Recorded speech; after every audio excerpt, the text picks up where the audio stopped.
and welcome to Talk Trillium, Partnering for Patients. I'm Patty Cochran, Senior Vice President and Chief Innovation Officer at Trillium Health Partners, which has 3 locations, 2 in Mississauga, the Mississauga Hospital and the Credit Valley Hospital, and the Queensway Health Centre located in Etobicoke. I'll be your host today as we take a closer look at how our hospital is working with our community to create a new kind of healthcare for a healthier community. And today it's really my honor to talk a little bit more about the Trillium Health Partners Foundation. But before I introduce our guests today, let's take a quick look, video clip, at why it's so important for our community to support our organization. Community support for our hospital is key to our work. With our community, we're able to partner with their time and their financial support in being able to develop new innovative ways to support patients and their families. We're able to test new ideas, work with them on better ways to deliver the care that makes it easier for them at their time when they need us most.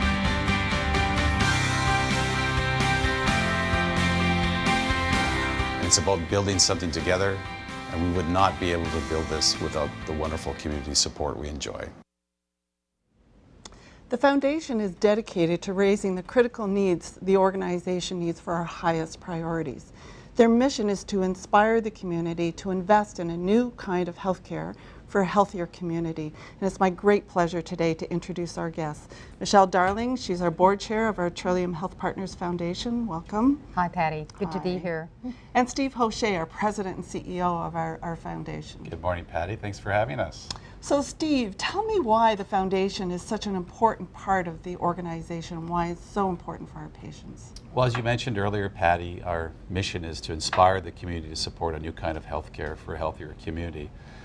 And we're really in a wonderful place to be the conduit and connector to the community between the hospital. There's so many individuals that have benefited from the care at the Trillium Health Partners that want to give back. They want to participate and support the hospital in so many ways, including wonderful volunteerism, like Michelle Darling as our board chair, but also the want and desire to give back.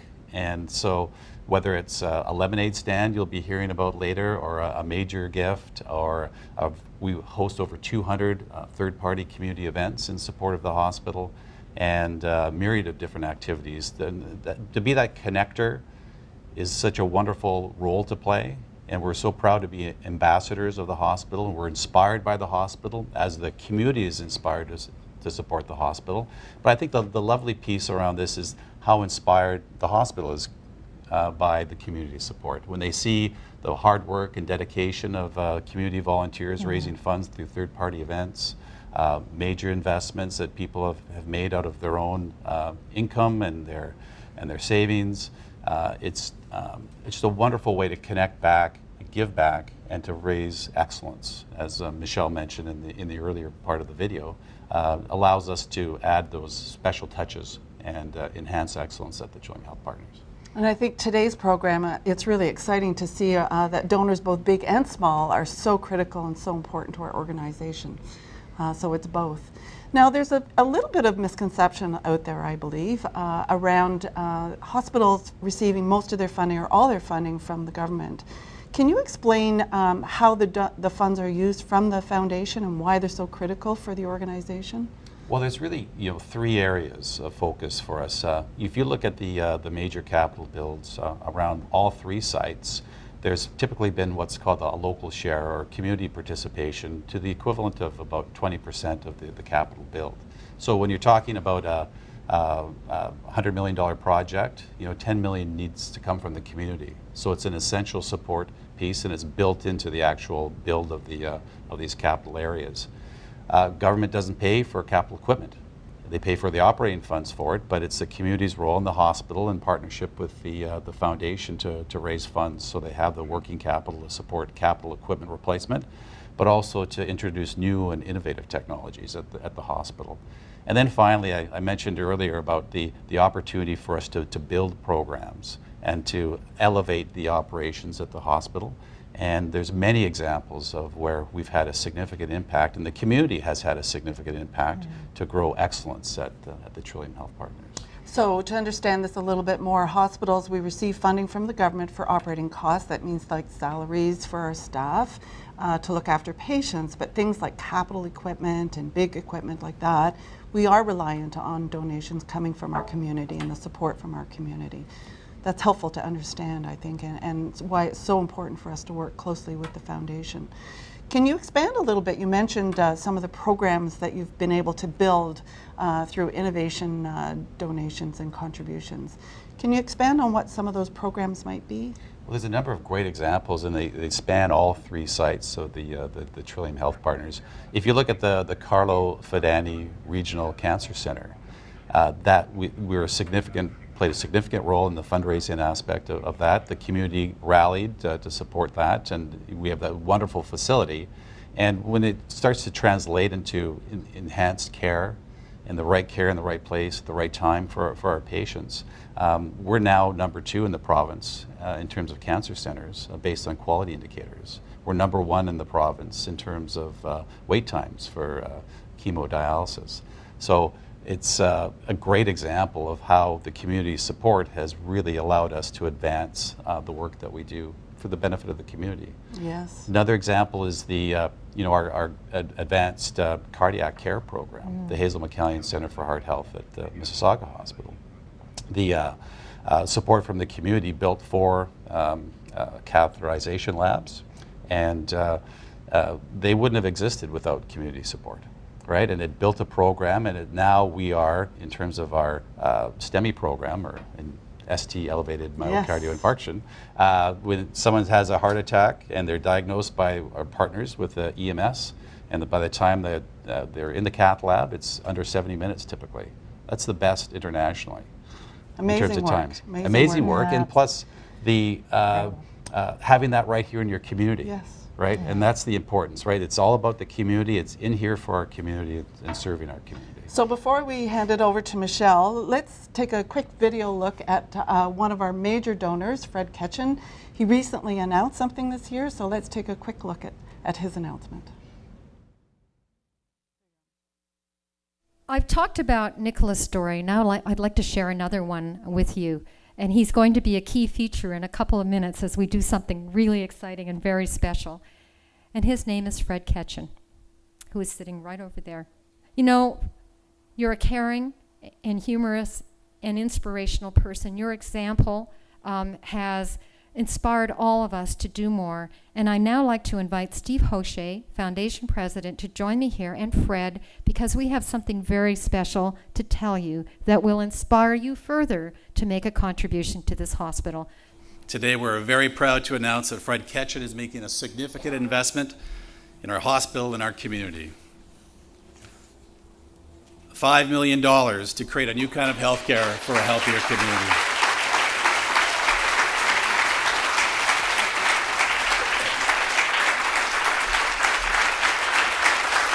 Inspiring, Michelle.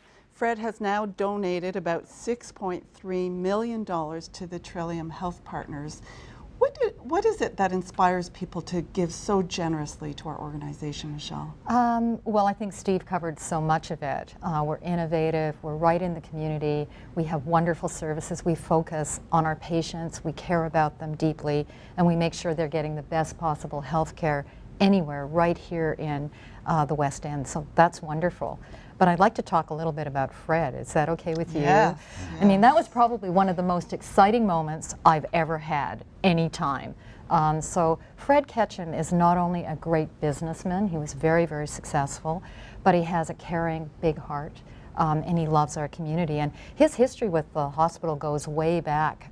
50 years ago, he was involved in fundraising, along with Rotary and his dad, for the hospital. For Mississauga Hospital, and when it opened, he was there at the groundbreaking ceremony and helped open the doors, you know, when it finally opened. And then when he was 42, very successful career going, he experienced some chest pain, and he went to the hospital thinking he might have flu, and he met a doctor there who saw him in emergency and said, you know, no, you don't have the flu, you're having a heart attack. And Fred argued with him. He said, no, I'm fine, you know, I want to go home. And this doctor convinced him that, you know, indeed he was having a heart attack and really saved his life. And I think then, you know, Fred said, we need this in our community. I'm a grateful patient, you know, thank goodness for our hospital, and I'm with you now. I'm going to help you. So it's those kinds of stories that when they're told resonate with other people who've had similar experiences of being really saved by great quality health care right here in our community. So Fred's a great example of someone who's had loyalty to the organization over a long period of time. I think it's fitting perhaps to mention one other donor, Mr. Harold Shipp, who's been a generous donor also to our organization. He's recently passed on. What kind of legacy did Harold Shipp leave for Trillium Health Partners? Well, you know, Harold also was an incredible business person, you know, built a huge business and decided that he needed to give back. And the best way to give back was to the hospital. So he likewise supported Mississauga Hospital and gave generously, and you know that there is a part of the hospital named after him. And then he continued on, even after that was done, just constantly supporting us with his energy, his enthusiasm.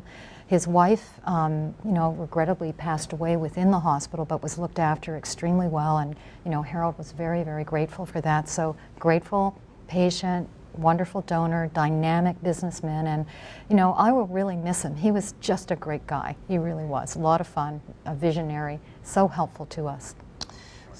So we'll be hearing more stories about our donors in later up on the show, but can you tell us why community support is so important for the organization? Well, you know, I think there are probably 3 levels to it. First of all, as Steve mentioned, we need the funds for equipment and for value-added services within the hospital. It's absolutely essential that we all join together. The second reason for me is that, you know, when you get involved, you create a stronger community. People connect with each other, they come together, and a little later on, you're going to hear some very inspirational stories from young people and older people who have done some things together in this community to make our healthcare better. So bringing a community together and energizing a community, I think, is all part of this hospital experience of being a donor. And the third area is, I don't know about you, but I love having wonderful health care right in this community. And I know so many stories of people having to travel great distances. Yes. But my goodness, so important to have it right here. So, isn't it so important to have it right here? Seriously. So thank you. After the break, we'll take a look at more donors and the impact on our organization.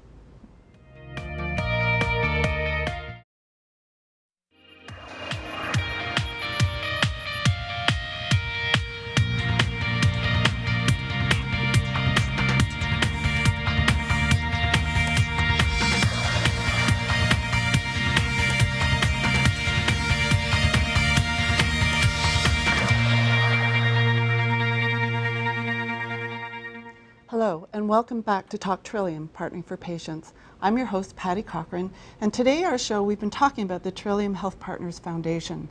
Steve Hoche was with us earlier today. Welcome back. Thanks for having me back, Patty. Steve, you're the president and CEO of the foundation. Wonderful to have you here. Delighted to be here.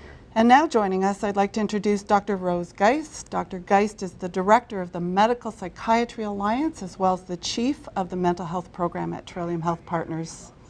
So welcome today, Rose. Thank you for joining us today. Earlier in our show, Steve, you were sharing about some of our visionary donors in our community who have really helped shape some leading programs within our community and within our organization. And today, in this segment, I'd like to share with you a new initiative. And to share this is a quick video about the launch of the Medical Psychiatry Alliance.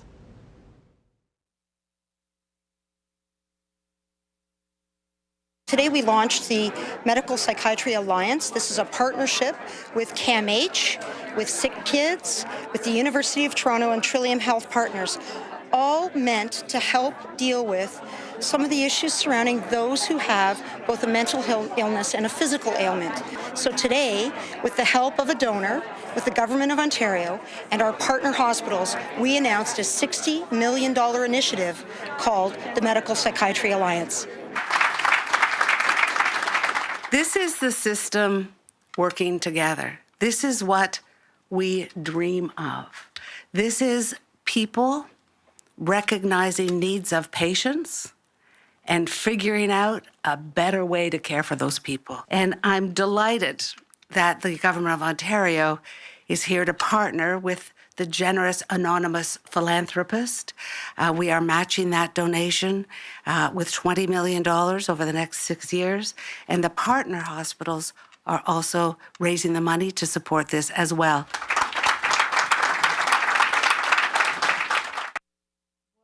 Great example of partnership. Not only is it funded through a donor, but also working in partnership with 3 other institutions as well as the government, the Ministry of Ontario. For those unfamiliar with what Medical Psychiatry Alliance means or is, I'm wondering if you can help us understand that, Dr. Geist. Thank you. The Medical Psychiatry Alliance is an innovative way of delivering health care to patients. It's very much focused on the patient, and it's our way of integrating mental health as well as physical health in the way that Deb Matthews so eloquently described, and also Michelle DeManuel. What we're trying to do is be a game changer. We're going to try to change how we deliver health care in 3 major populations. The first population is those people who suffer with medically unexplained symptoms. That's the individual who goes to the doctor or goes to the emergency room with a physical complaint. There's no clear organic cause, but they still suffer with that complaint, and they still struggle in their ability to go to school or to go to work. And we're going to look at that population and create a whole new way of understanding and delivering service to them. The other population that we're looking at is those patients who have both medical and psychiatric or psychological disorders. For example, an individual who suffers with Crohn's disease as well as depression may suffer pain that is poorly understood because the pain is being contributed to by depression. So what we're trying to do is understand how to deliver service, how to understand that population, so those individuals who have both medical and psychiatric disorders will be much better served and better understood. The third population is the group of patients who have psychiatric disorders as well as co-occurring medical disorders. For example, an individual who suffers with schizophrenia and develops cancer. Unfortunately, there's so much stigma attached to mental health disorders that individuals who suffer with those 2 co-occurring conditions may not get the kind of treatment, the kind of early identification, or the kind of management that they require early enough to have a good outcome. So what we're doing, this population really costs the healthcare system a tremendous amount of dollars because, as I mentioned, the population is not well understood, and the management and investigations can be very expensive, including inpatient admissions, frequent visits to the emergency room. And the number that we're looking at is 1.2 million people in Ontario, in Canada, and up to a couple of $1 billion in healthcare costs. So we're doing a very ambitious exercise. We're very confident that we're going to make it happen. And the reason for our confidence is because we have a wonderful partnership. And that partnership is a first. To have an academic environment such as Sick Kids and CAMH to bring the University of Toronto, and to have this huge population of patients here at Trillium all working together so that we can really make a difference. And as Michelle says, we really are better together, and that's what our goal is. Such an inspiring and innovative program, and such a generous donation. Steve, what causes or what is the impact when donors give to us so generously? Well, I was privileged to be part of the initial request where Rose Geist and myself and other individuals had approached the anonymous donor, and it was very clear that Rose's vision around medical psychiatry really resonated with the donor. It was an individual that was clearly altruistic and a philanthropist and wanted to give back and invest in their community. And they were particularly focused in healthcare, and I think the intersection of mental health and medical standard medical ailments was of great interest to the individual.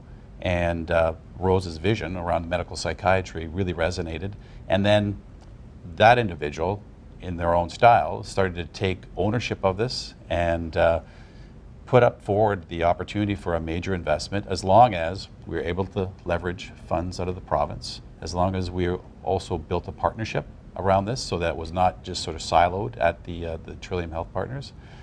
And partners are in our name for a reason. And so now we have built out this where we've achieved significant support, $20 million from the province, another $20 million from the partners within the organization, and now we're looking to the community to match those dollars that have been provided to the Trillium Health Partners through a variety of means and initiatives.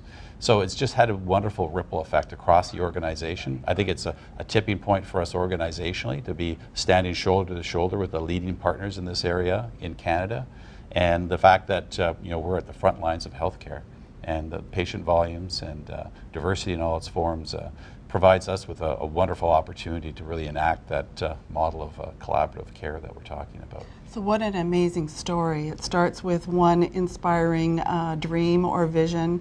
It connects with a generous donor who has some feelings for that and it gives so generously, and then a partnership with the organization, and then eventually with the ministry and 3 other institutions.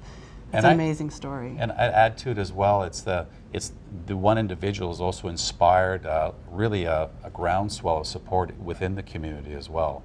We have over 60,000 donors that participate through the foundation in support of the hospital on an annual basis. And now with these matching funds, it's allowed us to connect, whether it's through direct mail or through our special events, with a wide audience, not only raising awareness about medical psychiatry, but also engendering additional support. It's really a fantastic story. And Rose, what will the Medical Psychiatry Alliance mean for Trillium Health Partners specifically? Well, Trillium has taken the role in the initiative in developing what we call the collaborative medical psychiatry pillar, which is one of the pillars of the Medical Psychiatry Alliance.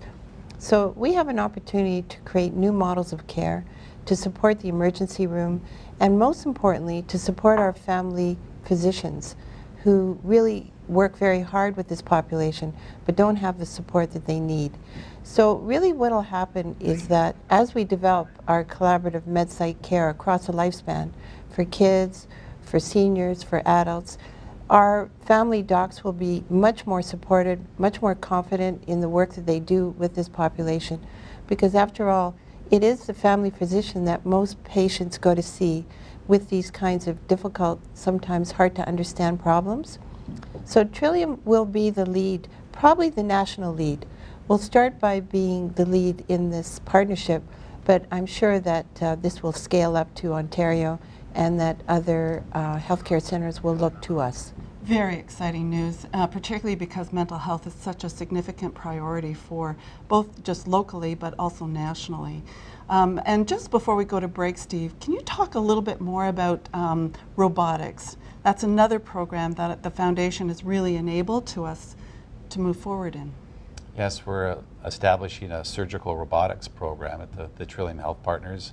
And it's very similar in terms of the anonymous donor and the impact and ripple effect it's had across the community.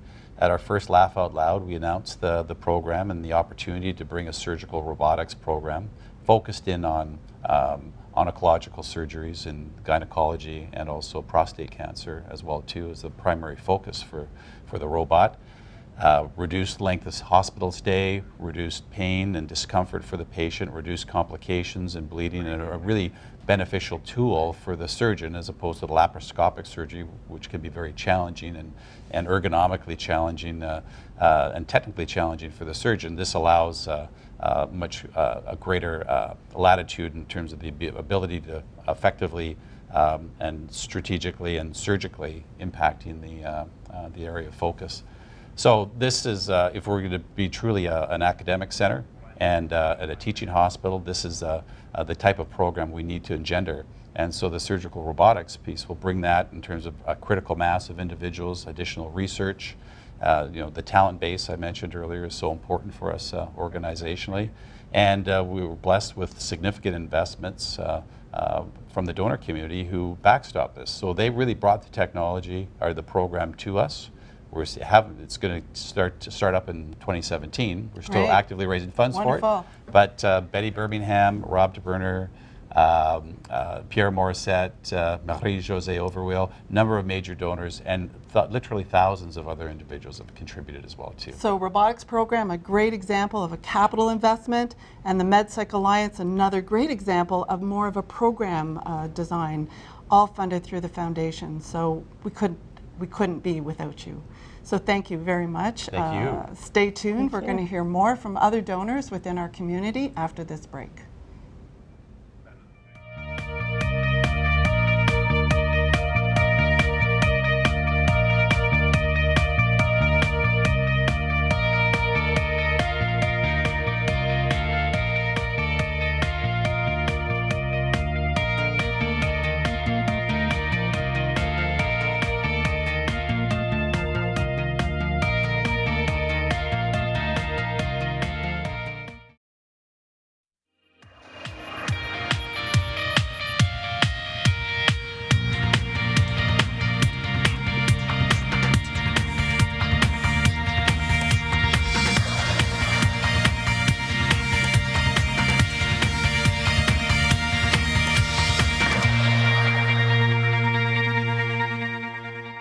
Welcome back to Talk Trillium, Partnering for Patients. I'm your host, Patty Cochran, and today's show we've been talking about the Trillium Health Partners Foundation.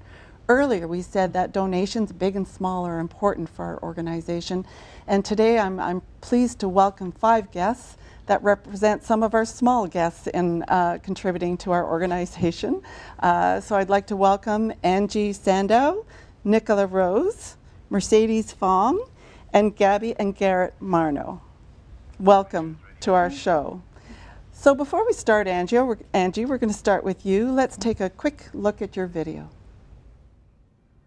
I suspected that I discovered cancer in June of last year. I felt a lump in my left breast.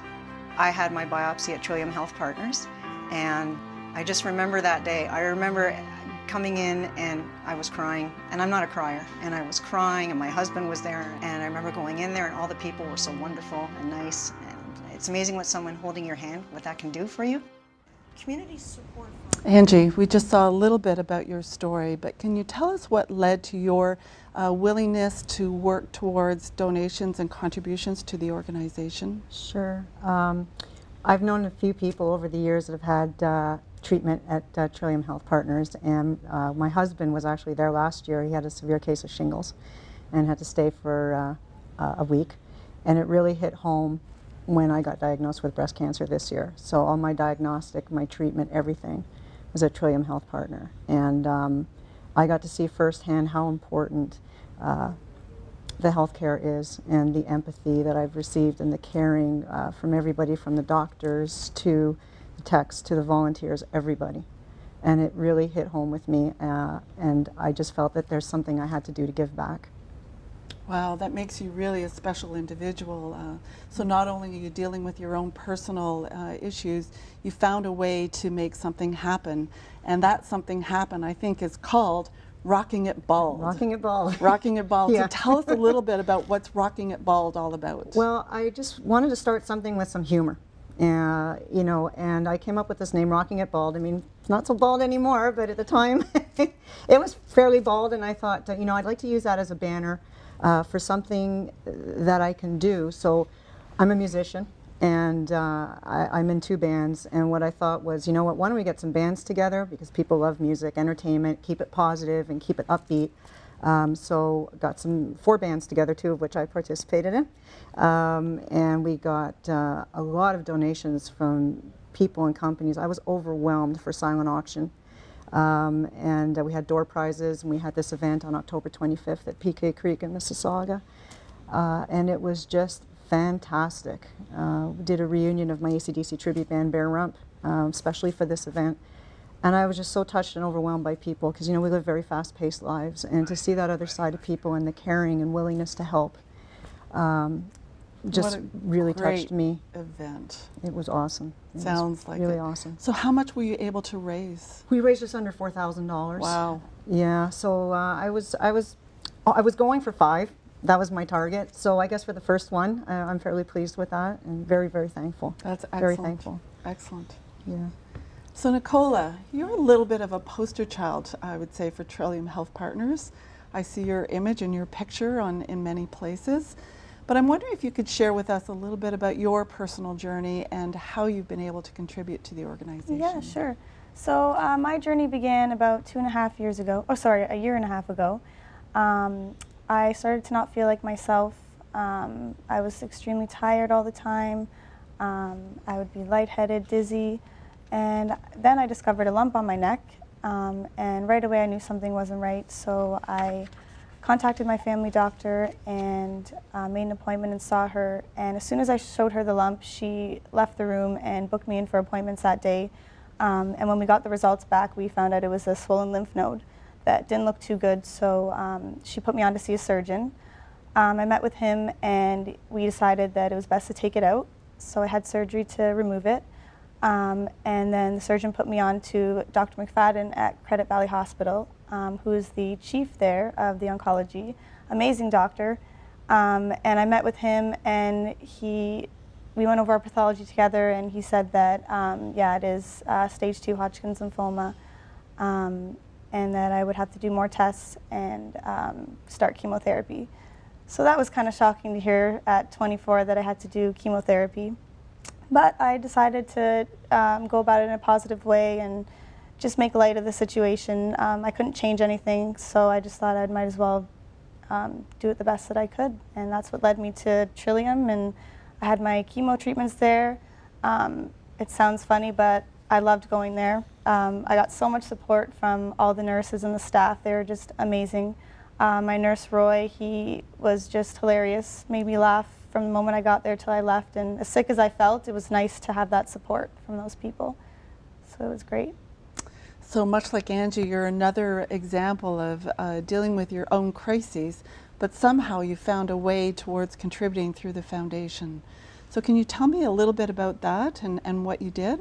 Yeah, so towards the end of my treatment, I knew that there was something I had to do to give back. I was so blessed to have such amazing people look after me, and I just wanted to give back in some way. So me and my sisters got together and we decided to have a fundraiser and put all the funds towards the hospital and just a way of thanking them for all the care that they gave for me. And so we ended up having a fundraiser and I started a fundraising page online. And between those two things, we ended up raising just over $5,000 for the foundation, so that was amazing. Excellent. Yeah. Thank you so much for sharing your No story. problem. Now we'd like to go to Mercedes. So Mercedes, tell me how old you are, first of all. I'm 10 years old. Great. Now I understand that you and your brother Calvin, who's 6 years old, have started something quite innovative. So can you tell me a little bit about what that is? So we have these bracelets that are sensitive to the UV rays that act as a warning for sun exposure. So sun exposure is important, right? We have to Yes. avoid sun exposure. Yes, you can have a little bit of sun, but not too much. So how does the bracelet work then? Can we take a look at, do you have a bracelet with you? So this is the bracelet. Okay. So these two will change color in the sun. These two will glow in the dark, and then these are just regular beads. Oh, so they're helpful in both the sunlight and in the darkness. Yes. And so where do you sell these bracelets? We sell them at the Trillium Health Partners at Credit Valley Hospital. Okay. And how much do they cost? They cost, for an adult is $10 and for a child is $8. So how much have you been able to raise? We've been able to raise $412.60 over the summer and September. Excellent. So what inspired you to do this, Mercedes? What's your personal story? So my aunt, Dr. Violetta Ladores, is a survivor from cancer, breast cancer. So I wanted to do something more. So I thought of this idea and I thought I could give back the money to skin cancer and research and the hospital. Now, how did you come up with this idea of this bracelet? Well, when I did research about sun safety, I researched that there was beads which change color in the sun. So I was like, maybe I could put that in a bracelet. And then the whole thing just clicked, and that was I could make a business out of it. Wow, so you really are an entrepreneur at 10 years old. Yes. Well, that's wonderful. Thank you for sharing your story. You're welcome. And now for some really small donors, I'd like to introduce Gabby and Garrett. Welcome to our show today. Thank you. Thank you. So tell us a little bit about what you've done. So we started our own lemonade stand because we want to give back, because in life, it's what you need to do. You need to give back to the people who support you. So we want to give back to people who supported us. So you've had some experience then with the hospital, have you? Yes, I was born there, and my sister was born there. That's great. So tell me a little bit more about the lemonade stand. What's your role? Well, I forgot again. My sister's role is to just sell lemonade with me, and we just sit there and wait for people to come. And where do you sit? Where can we buy this lemonade? We can buy this lemonade at my house. Oh, your house. And where's your house? On Queensway? Queensway, Ontario. Oh, wonderful. Mississauga. So how much does it cost me to buy a glass of your lemonade? You can choose how much you want. Oh, so I can give anything. Yes. Great. So how much money have you raised? We have raised every year we did it, which we did it for 3 years now, $14,500. Wow. That's a lot of lemonade. Yeah. And who makes that lemonade? Well, we buy it at the store and my mom gets it ready. Oh, she must be an expert lemonade maker. Yes, she is. Well, thank you very much for sharing your story. And maybe what I'll do is ask Angie one more question. Angie, tell us, do you have any future plans for Rocking It Bald? Because I love the title of it and it sounds very catchy. And I kind of wish I had attended the October event. So do I, but there will be more. We're already working on one for next year. We want to do something for Trillium every single year. We were fortunate enough to meet Alice Cooper a couple of weeks ago. Wow. And I was talking to him about Rocking It Ball. We have T-shirts, and gave him a T-shirt, and he's really into giving back. I was taken aback when he said, well, do you guys do silent auctions? And I said, absolutely, we do. So he's going to be donating a signed guitar to us that hopefully I'll be getting in the next couple of weeks. And we're already working with different partners to get items in for next year. The signed guitar, he told me, should go at least for $4,000 or $5,000 on its own. So looking forward to that, and working with other bands to try and make it bigger than what we had this year. So absolutely, it's all got to be positive. You know, it's really upbeat and get people out there rocking.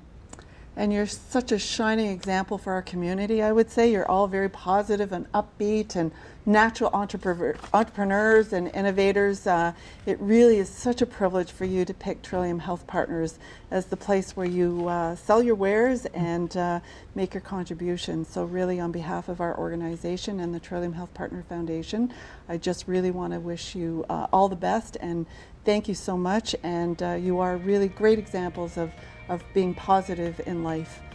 So thank you. Stay tuned as we come back to Talk Trillium and hear more about the Trillium Health Partner Foundation and where we're going.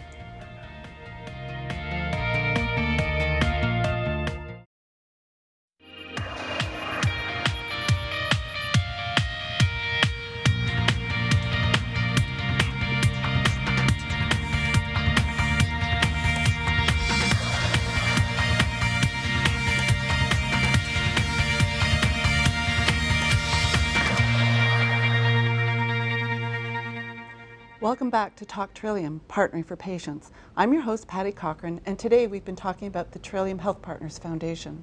It's my great pleasure to introduce two new guests for this portion of the show. Dr. Eric Lutovsky, welcome.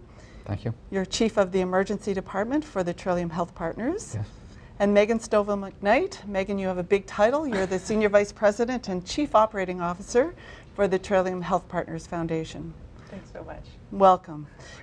There are over 250,000 visits to our emergency departments across the 3 sites at Trillium Health Partners, making us the largest emergency medicine program in Canada, as I understand it. Yes.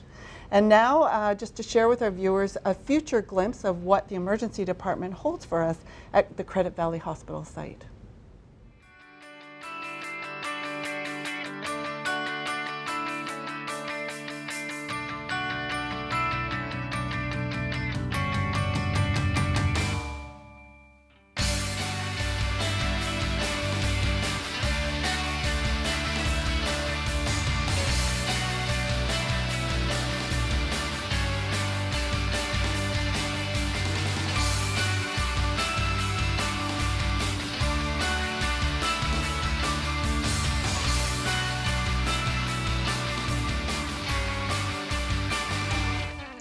Imagine 50 years ago when we built our healthcare system in Mississauga and all of what has gone into that and that investment and the people power associated with that.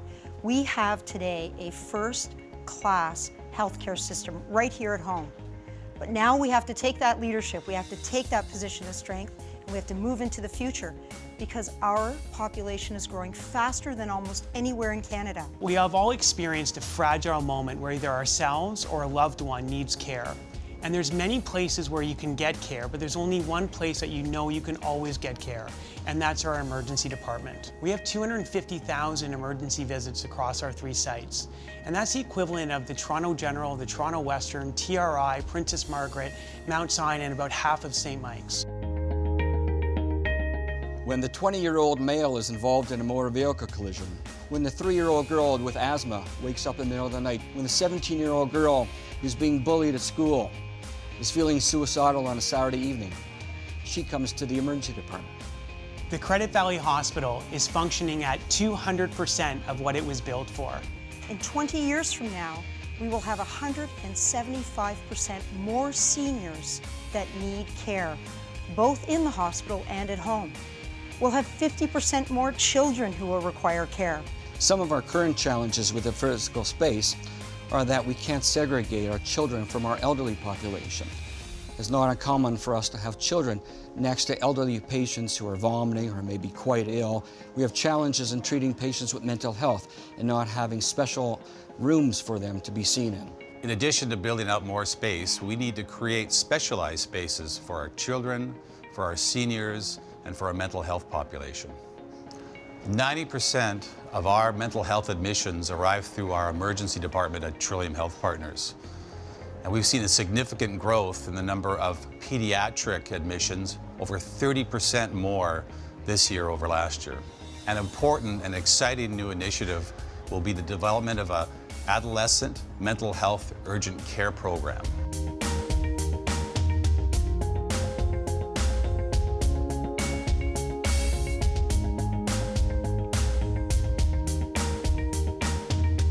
What we can do with your support is continue to build the structure, but really change the way that we provide care so that we can improve quality and experience and continue to be leaders in system change.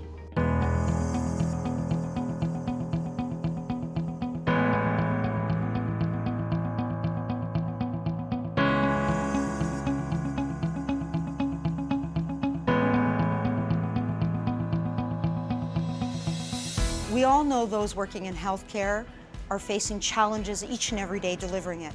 And we know our patients deserve the best. Now imagine a space where these patients can go, one that provides them safety, solitude, and specialized care in a time of their greatest need. Trillium Health Partners is in a unique situation to lead not only at a system level in the province, but also nationally and internationally in new models of care. And with your support, I believe we can do something incredibly special.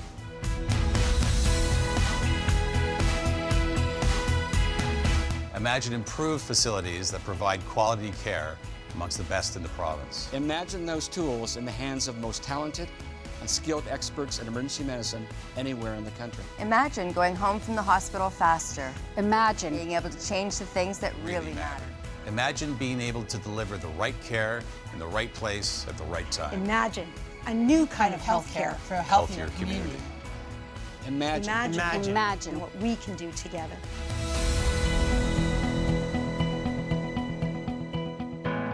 What a great, inspiring video.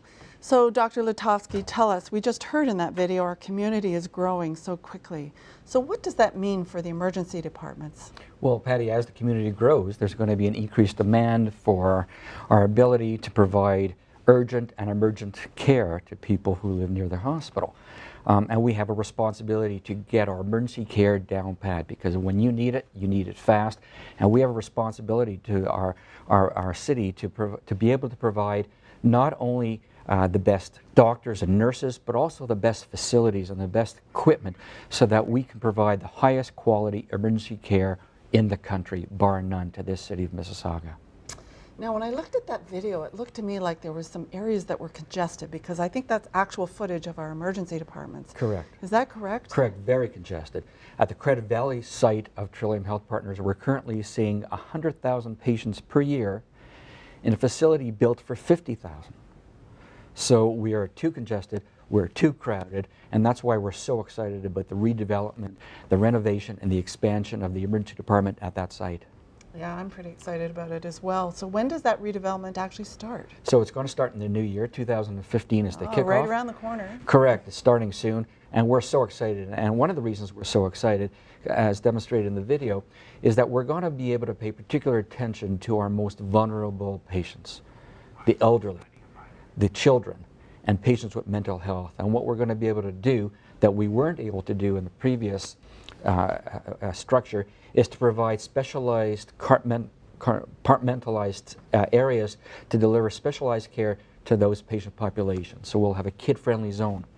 We'll have a zone that's friendly to our mental health populations. And we're going to redesign the whole emergency department to be seniors-friendly, wide hallways, oversized washrooms, clocks that have large numbers. So we're very excited about our ability to provide better care to our most vulnerable patients. So it sounds like you're growing not only specialized areas, but you must be taking up more square footage. Correct. We're adding square footage, so we're expanding Yes. and renovating at the same time. How exciting. Very exciting. And when was the last time you were able to do any kind of change to the emergency department layout? The last time we renovated was 1996, 1997, so it's been almost 20 years. It's been close to 20 years, so it's due.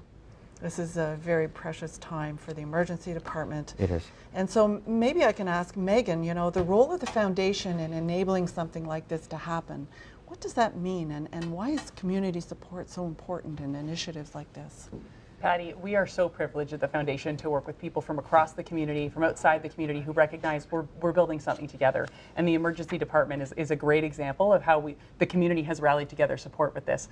Funds have been raised through foundation events like golf tournaments and our Laugh Out Loud Gala last year. Third-party events such as the lemonade stand and walks have been run. We heard about the lemonade stand. That's amazing. All of those types of events can contribute to projects just like this. Every single dollar goes to important projects like this. So there's a great role for anyone in the community, either through volunteering at these events on our committees, setting up a personal fundraising page, or coming to one of our events. Everyone has a role to play, and it's just wonderful that we can build this together in our community. And so I know that there's some future plans at the Credit Valley Hospital site on our emergency departments, but I think the foundation also supported something happening at our Mississauga site most recently. So can you talk a little bit about what those changes were? Correct. At the Mississauga site of Trillium Health Partners, we developed a mental health zone with 6 designated rooms, specialized rooms, a much quieter environment, an environment much more conducive to providing good quality care. And it's been so exciting to have that, and we're getting tremendous positive feedback from patients who've needed that specialized care zone. And I think that was mostly all enabled through the foundation. Is that correct, Megan? Absolutely, and it was funded through individual donors who made large pledges and also smaller events. Talk about an amazing partnership. Yes. Absolutely. So Megan, what are your favorite fundraising events? I know that the foundation, your president and CEO, Steve Hoche, talked about I don't know how many thousands of events that are held each year, but what are some of the more, the bigger ones or the more memorable ones that you host? Well, as Steve said, and as you mentioned, we have almost 200 community events that are done out in the community, plus all the personal fundraising pages. And then our foundation hosts events as well, where funds are directed to different initiatives. So we have 3 golf tournaments done each year. We have a Diwali Gala that was just in October, where we raised $850,000 for cancer care at Trillium Health Partners. And then coming up in the new year, we also have our Laugh Out Loud Gala, which will be benefiting mental health and funding some of the projects that Dr. Geist spoke about earlier. And then we also have a bed race that's run in Celebration Square, downtown Mississauga, in the summer, and then our Scotiabank Skates, which will be raising money for diagnostic imaging and will take place at the end of January. So those are some of our foundation events, but every event I would say is one of my favorites because we're all coming together to raise money for the hospital. Well, it sounds like the foundation is doing such meaningful work for, I know, our staff, our physicians, and our patients as well. But it sounds like you also have a lot of fun while you're working. We do. I mean, we're so inspired to be working with such great partners in the hospital. It's our job to inspire support from the community, and so invariably we have to be inspired by the work that we're doing. And it's so exciting because I think health is so important. I know that if you don't have your health, it's hard to be as happy and be inspired. And so we have the great pleasure of being able to work with people in the community who feel that way, and recognize that as a community we're building this hospital together. It's built by the community for the community. So it really is a true partnership, I would say, between the hospital, the Trillium Health Partners Hospital, as well as our Trillium Health Partner Foundation. And thank you both for sharing the important work that you do and the future vision of the emergency department and beyond that with the foundation. I just want to say thanks to all of our guests who joined us today as we learn more around the importance of the Trillium Health Partner Foundation and the work that we do. If any of you need more information around the work that we do, please visit us on www.trilliumhealthpartners.ca. And it's clear that when we work together, we're actually better together. And so thank you for joining us today as we share with you some of the ways we're working towards creating a new kind of healthcare for a healthier community. Thank you for joining us.